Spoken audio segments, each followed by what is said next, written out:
Exodus, chapter 1. Verse 1. These are the names of the sons of Israel who went to Egypt with Jacob, each with his family. Verse 2. Reuben, Simeon, Levi and Judah. Verse 3. Issachar, Zebulun and Benjamin. Verse 4. Dan and Naphtali, Gad and Asher. Verse 5. The descendants of Jacob numbered 70 in all. Joseph was already in Egypt. Verse 6. Now Joseph and all his brothers and all that generation died. Verse 7. But the Israelites were fruitful and multiplied greatly and became exceedingly numerous, so that the land was filled with them. Verse 8. Then a new king, who did not know about Joseph, came to power in Egypt. Verse 9. Look, he said to his people, the Israelites have become much too numerous for us. Verse 10. Come, we must deal shrewdly with them or they will become even more numerous and, if war breaks out, will join our enemies, fight against us and leave the country.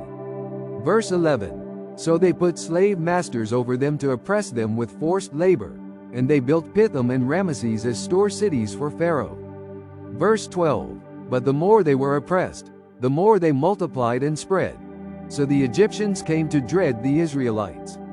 Verse 13. And worked them ruthlessly. Verse 14. They made their lives bitter with hard labor in brick and mortar and with all kinds of work in the fields. In all their hard labor the Egyptians used them ruthlessly. Verse 15. The king of Egypt said to the Hebrew midwives, whose names were Shiphrah and Puah. Verse 16. When you help the Hebrew women in childbirth and observe them on the delivery stool, if it is a boy, kill him. But if it is a girl, let her live. Verse 17. The midwives, however, feared God and did not do what the king of Egypt had told them to do. They let the boys live. Verse 18. Then the king of Egypt summoned the midwives and asked them, why have you done this? Why have you let the boys live?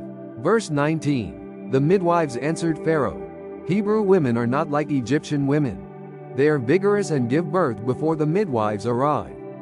Verse 20. So God was kind to the midwives and the people increased and became even more numerous. Verse 21. And because the midwives feared God, he gave them families of their own. Verse 22.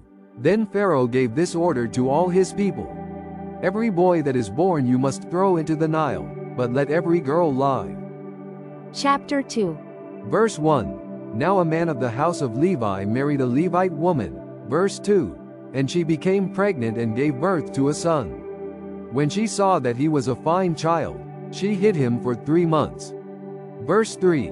But when she could hide him no longer, she got a papyrus basket for him and coated it with tar and pitch. Then she placed the child in it and put it among the reeds along the bank of the Nile. Verse 4. His sister stood at a distance to see what would happen to him. Verse 5. Then Pharaoh's daughter went down to the Nile to bathe, and her attendants were walking along the river bank. She saw the basket among the reeds and sent her slave girl to get it. Verse 6. She opened it and saw the baby. He was crying, and she felt sorry for him. This is one of the Hebrew babies, she said. Verse 7. Then his sister asked Pharaoh's daughter, shall I go and get one of the Hebrew women to nurse the baby for you? Verse 8. Yes, go, she answered.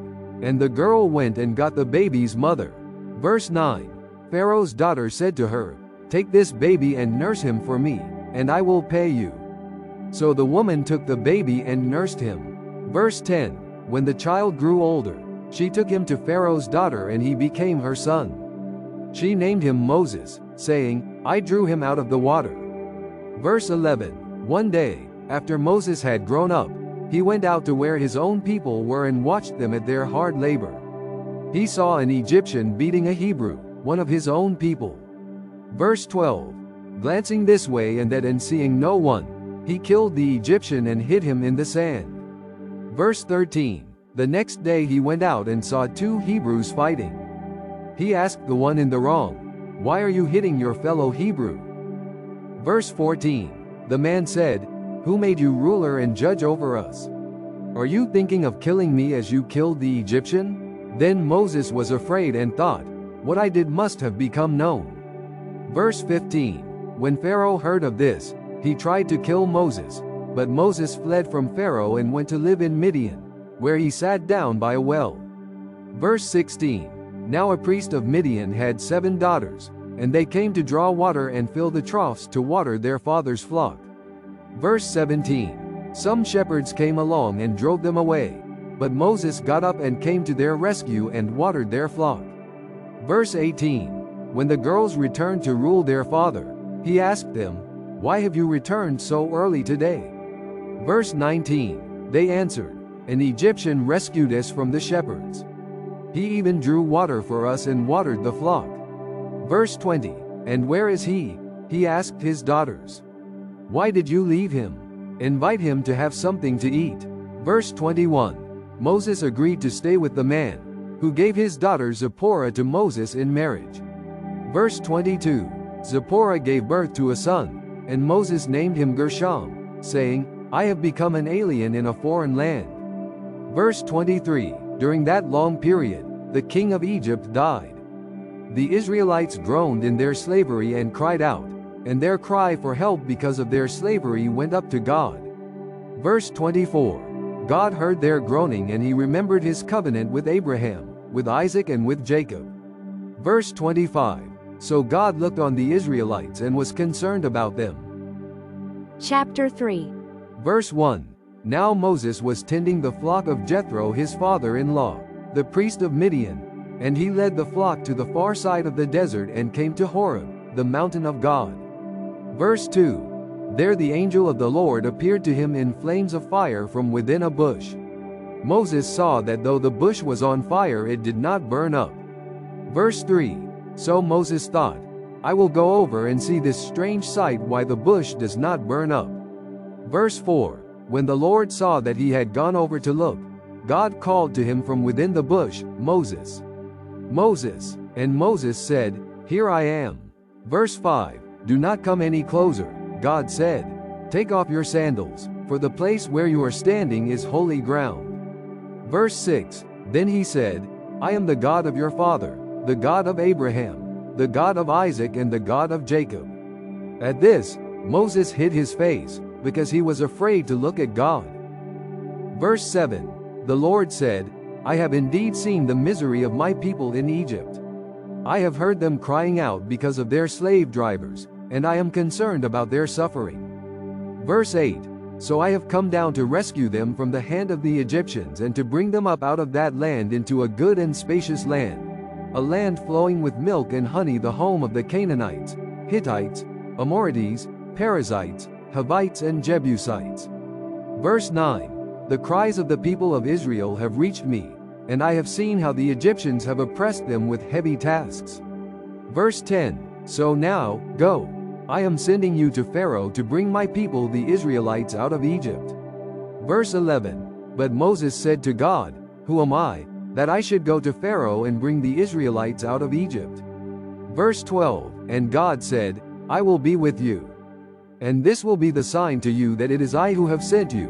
When you have brought the people out of Egypt, you will worship God on this mountain. Verse 13. Moses said to God, Suppose I go to the Israelites and say to them, The God of your fathers has sent me to you, and they ask me, What is his name? Then what shall I tell them? Verse 14. God said to Moses, I am who I am. This is what you are to say to the Israelites. I am has sent me to you. Verse 15. God also said to Moses, Say to the Israelites, The Lord, the God of your fathers, the God of Abraham, the God of Isaac and the God of Jacob has sent me to you. This is my name forever, the name by which I am to be remembered from generation to generation. Verse 16. Go, assemble the elders of Israel and say to them, The Lord, the God of your fathers, the God of Abraham, Isaac and Jacob appeared to me and said, I have watched over you and have seen what has been done to you in Egypt. Verse 17. And I have promised to bring you up out of your misery in Egypt into the land of the Canaanites, Hittites, Amorites, Perizzites, Hivites and Jebusites, a land flowing with milk and honey. Verse 18. The elders of Israel will listen to you. Then you and the elders are to go to the king of Egypt and say to him, The Lord, the God of the Hebrews, has met with us. Let us take a 3-day journey into the desert to offer sacrifices to the Lord our God." Verse 19. "But I know that the king of Egypt will not let you go unless a mighty hand compels him." Verse 20. "So I will stretch out my hand and strike the Egyptians with all the wonders that I will perform among them. After that, he will let you go." Verse 21. "And I will make the Egyptians favorably disposed toward this people, so that when you leave you will not go empty-handed." Verse 22. "Every woman is to ask her neighbor and any woman living in her house for articles of silver and gold and for clothing, which you will put on your sons and daughters. And so you will plunder the Egyptians." Chapter 4. Verse 1.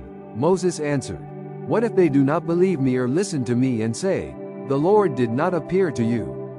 Verse 2. Then the Lord said to him, "What is that in your hand?" "A staff," he replied. Verse 3. The Lord said, "Throw it on the ground." Moses threw it on the ground and it became a snake, and he ran from it. Verse 4. Then the Lord said to him, "Reach out your hand and take it by the tail." So Moses reached out and took hold of the snake, and it turned back into a staff in his hand. Verse 5. "This," said the Lord, "is so that they may believe that the Lord, the God of their fathers, the God of Abraham, the God of Isaac and the God of Jacob has appeared to you." Verse 6. Then the Lord said, "Put your hand inside your cloak." So Moses put his hand into his cloak, and when he took it out, it was leprous, like snow. Verse 7. "Now put it back into your cloak," he said. So Moses put his hand back into his cloak, and when he took it out, it was restored, like the rest of his flesh. Verse 8. Then the Lord said, "If they do not believe you or pay attention to the first miraculous sign, they may believe the second." Verse 9. "But if they do not believe these 2 signs or listen to you, take some water from the Nile and pour it on the dry ground. The water you take from the river will become blood on the ground." Verse 10. Moses said to the Lord, "O Lord, I have never been eloquent, neither in the past nor since you have spoken to your servant. I am slow of speech and tongue." Verse 11. The Lord said to him, "Who gave man his mouth? Who makes him deaf or mute? Who gives him sight or makes him blind? Is it not I, the Lord?" Verse 12. "Now go. I will help you speak and will teach you what to say." Verse 13. But Moses said, "O Lord, please send someone else to do it." Verse 14. Then the Lord's anger burned against Moses, and he said, "What about your brother, Aaron the Levite? I know he can speak well. He is already on his way to meet you, and his heart will be glad when he sees you." Verse 15. "You shall speak to him and put words in his mouth. I will help both of you speak and will teach you what to do." Verse 16. "He will speak to the people for you, and it will be as if he were your mouth and as if you were God to him." Verse 17. "But take this staff in your hand so you can perform miraculous signs with it." Verse 18. Then Moses went back to Jethro his father-in-law and said to him, "Let me go back to my own people in Egypt to see if any of them are still alive." Jethro said, "Go, and I wish you well." Verse 19. Now the Lord had said to Moses in Midian, "Go back to Egypt, for all the men who wanted to kill you are dead." Verse 20.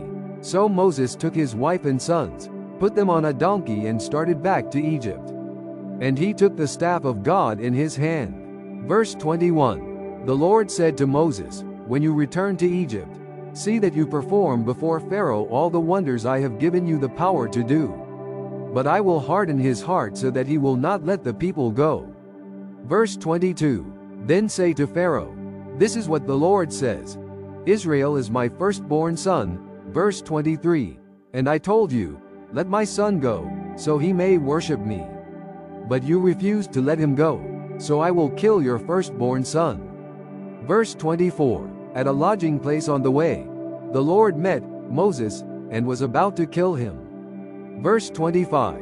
But Zipporah took a flint knife, cut off her son's foreskin and touched Moses' feet with it. "Surely you are a bridegroom of blood to me," she said. Verse 26. So the Lord let him alone. At that time she said, "Bridegroom of blood," referring to circumcision. Verse 27. The Lord said to Aaron, "Go into the desert to meet Moses." So he met Moses at the mountain of God and kissed him. Verse 28. Then Moses told Aaron everything the Lord had sent him to say, and also about all the miraculous signs he had commanded him to perform. Verse 29. Moses and Aaron brought together all the elders of the Israelites. Verse 30. And Aaron told them everything the Lord had said to Moses. He also performed the signs before the people. Verse 31. And they believed. And when they heard that the Lord was concerned about them and had seen their misery, they bowed down and worshipped. Chapter 5. Verse 1. Afterward Moses and Aaron went to Pharaoh and said, "This is what the Lord, the God of Israel, says. Let my people go, so that they may hold a festival to me in the desert." Verse 2. Pharaoh said, "Who is the Lord, that I should obey him and let Israel go? I do not know the Lord, and I will not let Israel go." Verse 3. Then they said, "The God of the Hebrews has met with us. Now let us take a 3-day journey into the desert to offer sacrifices to the Lord our God, or he may strike us with plagues or with the sword." Verse 4. But the king of Egypt said, "Moses and Aaron, why are you taking the people away from their labor? Get back to your work." Verse 5. Then Pharaoh said, "Look, the people of the land are now numerous, and you are stopping them from working." Verse 6. That same day Pharaoh gave this order to the slave drivers and foremen in charge of the people. Verse 7. You are no longer to supply the people with straw for making bricks. Let them go and gather their own straw. Verse 8. But require them to make the same number of bricks as before. Don't reduce the quota. They are lazy. That is why they are crying out, "Let us go and sacrifice to our God." Verse 9. Make the work harder for the men so that they keep working and pay no attention to lies. Verse 10. Then the slave drivers and the foremen went out and said to the people, "This is what Pharaoh says. I will not give you any more straw." Verse 11. Go and get your own straw wherever you can find it, but your work will not be reduced at all. Verse 12. So the people scattered all over Egypt to gather stubble to use for straw. Verse 13. The slave drivers kept pressing them, saying, "Complete the work required of you for each day, just as when you had straw." Verse 14. The Israelite foremen appointed by Pharaoh's slave drivers were beaten and were asked, "Why didn't you meet your quota of bricks yesterday or today, as before?" Verse 15. Then the Israelite foreman went and appealed to Pharaoh. "Why have you treated your servants this way?" Verse 16. Your servants are given no straw, yet we are told, "Make bricks." Your servants are being beaten, but the fault is with your own people. Verse 17. Pharaoh said, "Lazy, that's what you are, lazy. That is why you keep saying, 'Let us go and sacrifice to the Lord.'" Verse 18. Now get to work. You will not be given any straw, yet you must produce your full quota of bricks. Verse 19. The Israelite foremen realized they were in trouble when they were told, "You are not to reduce the number of bricks required of you for each day." Verse 20. When they left Pharaoh, they found Moses and Aaron waiting to meet them. Verse 21. And they said, "May the Lord look upon you and judge you. You have made us a stench to Pharaoh and his officials and have put a sword in their hand to kill us." Verse 22. Moses returned to the Lord and said, "O Lord, why have you brought trouble upon this people? Is this why you sent me?" Verse 23. Ever since I went to Pharaoh to speak in your name, he has brought trouble upon this people, and you have not rescued your people at all. Chapter 6. Verse 1. Then the Lord said to Moses, "Now you will see what I will do to Pharaoh. Because of my mighty hand he will let them go. Because of my mighty hand he will drive them out of his country." Verse 2. God also said to Moses, "I am the Lord." Verse 3. I appeared to Abraham, to Isaac and to Jacob as God Almighty, but by my name the Lord I did not make myself known to them. Verse 4. I also established my covenant with them to give them the land of Canaan, where they lived as aliens. Verse 5. Moreover, I have heard the groaning of the Israelites, whom the Egyptians are enslaving, and I have remembered my covenant.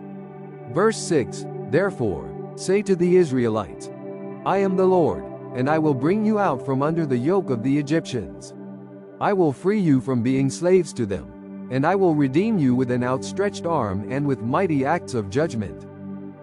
Verse 7. I will take you as my own people, and I will be your God. Then you will know that I am the Lord your God, who brought you out from under the yoke of the Egyptians. Verse 8. And I will bring you to the land I swore with uplifted hand to give to Abraham, to Isaac and to Jacob. I will give it to you as a possession. I am the Lord. Verse 9. Moses reported this to the Israelites, but they did not listen to him because of their discouragement and cruel bondage. Verse 10. Then the Lord said to Moses, verse 11, Go, tell Pharaoh king of Egypt to let the Israelites go out of his country. Verse 12. But Moses said to the Lord, If the Israelites will not listen to me, why would Pharaoh listen to me, since I speak with faltering lips? Verse 13. Now the Lord spoke to Moses and Aaron about the Israelites and Pharaoh king of Egypt, and he commanded them to bring the Israelites out of Egypt. Verse 14. These were the heads of their families. The sons of Reuben, the firstborn son of Israel, were Hanoch and Pallu, Hezron and Carmi. These were the clans of Reuben. Verse 15. The sons of Simeon were Jemuel, Hamin, Ohad, Jachin, Zohar and Shaul the son of a Canaanite woman. These were the clans of Simeon. Verse 16. These were the names of the sons of Levi according to their records: Gershon, Kohath and Merari. Levi lived 137 years. Verse 17. The sons of Gershon, by clans, were Libni and Shimei. Verse 18. The sons of Kohath were Amram, Izhar, Hebron and Uzziel. Kohath lived 133 years. Verse 19. The sons of Merari were Mali and Mushi. These were the clans of Levi according to their records. Verse 20. Amram married his father's sister Jochebed, who bore him Aaron and Moses. Amram lived 137 years. Verse 21. The sons of Izhar were Korah, Nepheg and Zichri. Verse 22. The sons of Uzziel were Michelle, Elzaphan and Sithri. Verse 23. Aaron married Elisheba, daughter of Amminadab and sister of Nahshon, and she bore him Nadab and Abihu, Eleazar and Ithamar. Verse 24. The sons of Korah were Asir, Elkanah and Abiasaph. These were the Korahite clans. Verse 25. Eleazar son of Aaron married one of the daughters of Patiel, and she bore him Phinehas. These were the heads of the Levite families, clan by clan. Verse 26. It was this same Aaron and Moses to whom the Lord said, Bring the Israelites out of Egypt by their divisions. Verse 27. They were the ones who spoke to Pharaoh king of Egypt about bringing the Israelites out of Egypt. It was the same Moses and Aaron. Verse 28. Now when the Lord spoke to Moses in Egypt, verse 29, he said to him, I am the Lord. Tell Pharaoh king of Egypt everything I tell you. Verse 30. But Moses said to the Lord, Since I speak with faltering lips, why would Pharaoh listen to me? Chapter 7. Verse 1. Then the Lord said to Moses, See, I have made you like God to Pharaoh, and your brother Aaron will be your prophet. Verse 2. You are to say everything I command you, and your brother Aaron is to tell Pharaoh to let the Israelites go out of his country. Verse 3. But I will harden Pharaoh's heart, and though I multiply my miraculous signs and wonders in Egypt, verse 4, he will not listen to you. Then I will lay my hand on Egypt, and with mighty acts of judgment I will bring out my divisions, my people the Israelites. Verse 5. And the Egyptians will know that I am the Lord when I stretch out my hand against Egypt and bring the Israelites out of it. Verse 6. Moses and Aaron did just as the Lord commanded them. Verse 7. Moses was 80 years old and Aaron 83 when they spoke to Pharaoh. Verse 8. The Lord said to Moses and Aaron.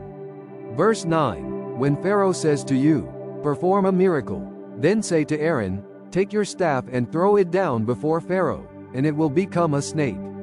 Verse 10. So Moses and Aaron went to Pharaoh and did just as the Lord commanded. Aaron threw his staff down in front of Pharaoh and his officials, and it became a snake. Verse 11. Pharaoh then summoned wise men and sorcerers, and the Egyptian magicians also did the same things by their secret arts. Verse 12. Each one threw down his staff and it became a snake. But Aaron's staff swallowed up their staffs. Verse 13. Yet Pharaoh's heart became hard and he would not listen to them, just as the Lord had said. Verse 14. Then the Lord said to Moses, Pharaoh's heart is unyielding. He refuses to let the people go. Verse 15. Go to Pharaoh in the morning as he goes out to the water. Wait on the bank of the Nile to meet him, and take in your hand the staff that was changed into a snake. Verse 16. Then say to him, The Lord, the God of the Hebrews, has sent me to say to you, Let my people go, so that they may worship me in the desert. But until now you have not listened. Verse 17. This is what the Lord says. By this you will know that I am the Lord. With the staff that is in my hand I will strike the water of the Nile, and it will be changed into blood. Verse 18. The fish in the Nile will die, and the river will stink. The Egyptians will not be able to drink its water. Verse 19. The Lord said to Moses, Tell Aaron, take your staff and stretch out your hand over the waters of Egypt, over the streams and canals, over the ponds and all the reservoirs, and they will turn to blood. Blood will be everywhere in Egypt, even in the wooden buckets and stone jars. Verse 20. Moses and Aaron did just as the Lord had commanded. He raised his staff in the presence of Pharaoh and his officials and struck the water of the Nile, and all the water was changed into blood. Verse 21. The fish in the Nile died, and the river smelled so bad that the Egyptians could not drink its water. Blood was everywhere in Egypt. Verse 22. But the Egyptian magicians did the same things by their secret arts, and Pharaoh's heart became hard. He would not listen to Moses and Aaron, just as the Lord had said. Verse 23. Instead, he turned and went into his palace, and did not take even this to heart. Verse 24. And all the Egyptians dug along the Nile to get drinking water, because they could not drink the water of the river. Verse 25. 7 days passed after the Lord struck the Nile. Chapter 8. Verse 1. Then the Lord said to Moses, Go to Pharaoh and say to him, This is what the Lord says. Let my people go, so that they may worship me. Verse 2. If you refuse to let them go, I will plague your whole country with frogs. Verse 3. The Nile will teem with frogs. They will come up into your palace and your bedroom and onto your bed, into the houses of your officials and on your people, and into your ovens and kneading troughs. Verse 4. The frogs will go up on you and your people and all your officials. Verse 5. Then the Lord said to Moses, Tell Aaron, stretch out your hand with your staff over the streams and canals and ponds, and make frogs come up on the land of Egypt. Verse 6. So Aaron stretched out his hand over the waters of Egypt, and the frogs came up and covered the land. Verse 7. But the magicians did the same things by their secret arts. They also made frogs come up on the land of Egypt. Verse 8. Pharaoh summoned Moses and Aaron and said, Pray to the Lord to take the frogs away from me and my people, and I will let your people go to offer sacrifices to the Lord. Verse 9. Moses said to Pharaoh, I leave to you the honor of setting the time for me to pray for you and your officials and your people, that you and your houses may be rid of the frogs, except for those that remain in the Nile. Verse 10. Tomorrow, Pharaoh said. Moses replied, It will be as you say, so that you may know there is no one like the Lord our God. Verse 11. The frogs will leave you in your houses, your officials and your people. They will remain only in the Nile. Verse 12. After Moses and Aaron left Pharaoh, Moses cried out to the Lord about the frogs he had brought on Pharaoh. Verse 13. And the Lord did what Moses asked. The frogs died in the houses, in the courtyards and in the fields. Verse 14. They were piled into heaps, and the land reeked of them. Verse 15. But when Pharaoh saw that there was relief, he hardened his heart and would not listen to Moses and Aaron, just as the Lord had said. Verse 16. Then the Lord said to Moses, Tell Aaron, stretch out your staff and strike the dust of the ground, and throughout the land of Egypt the dust will become gnats. Verse 17. They did this, and when Aaron stretched out his hand with the staff and struck the dust of the ground, Gnats came upon men and animals. All the dust throughout the land of Egypt became gnats. Verse 18. But when the magicians tried to produce gnats by their secret arts, they could not. And the gnats were on men and animals. Verse 19. The magician said to Pharaoh, "This is the finger of God." But Pharaoh's heart was hard and he would not listen, just as the Lord had said. Verse 20. Then the Lord said to Moses, "Get up early in the morning and confront Pharaoh as he goes to the water and say to him, 'This is what the Lord says. Let my people go, so that they may worship me.'" Verse 21. "If you do not let my people go, I will send swarms of flies on you and your officials, on your people and into your houses. The houses of the Egyptians will be full of flies, and even the ground where they are." Verse 22. "But on that day I will deal differently with the land of Goshen, where my people live. No swarms of flies will be there, so that you will know that I, the Lord, am in this land." Verse 23. "I will make a distinction between my people and your people. This miraculous sign will occur tomorrow." Verse 24. "And the Lord did this. Dense swarms of flies poured into Pharaoh's palace and into the houses of his officials, and throughout Egypt the land was ruined by the flies." Verse 25. "Then Pharaoh summoned Moses and Aaron and said, 'Go, sacrifice to your God here in the land.'" Verse 26. "But Moses said, 'That would not be right. The sacrifices we offer the Lord our God would be detestable to the Egyptians. And if we offer sacrifices that are detestable in their eyes, will they not stone us?' Verse 27. "We must take a 3-day journey into the desert to offer sacrifices to the Lord our God, as he commands us." Verse 28. "Pharaoh said, 'I will let you go to offer sacrifices to the Lord your God in the desert, but you must not go very far. Now pray for me.' Verse 29. Moses answered, 'As soon as I leave you, I will pray to the Lord, and tomorrow the flies will leave Pharaoh and his officials and his people. Only be sure that Pharaoh does not act deceitfully again by not letting the people go to offer sacrifices to the Lord." Verse 30. Then Moses left Pharaoh and prayed to the Lord. Verse 31. And the Lord did what Moses asked. The flies left Pharaoh and his officials and his people. Not a fly remained. Verse 32. But this time also Pharaoh hardened his heart and would not let the people go.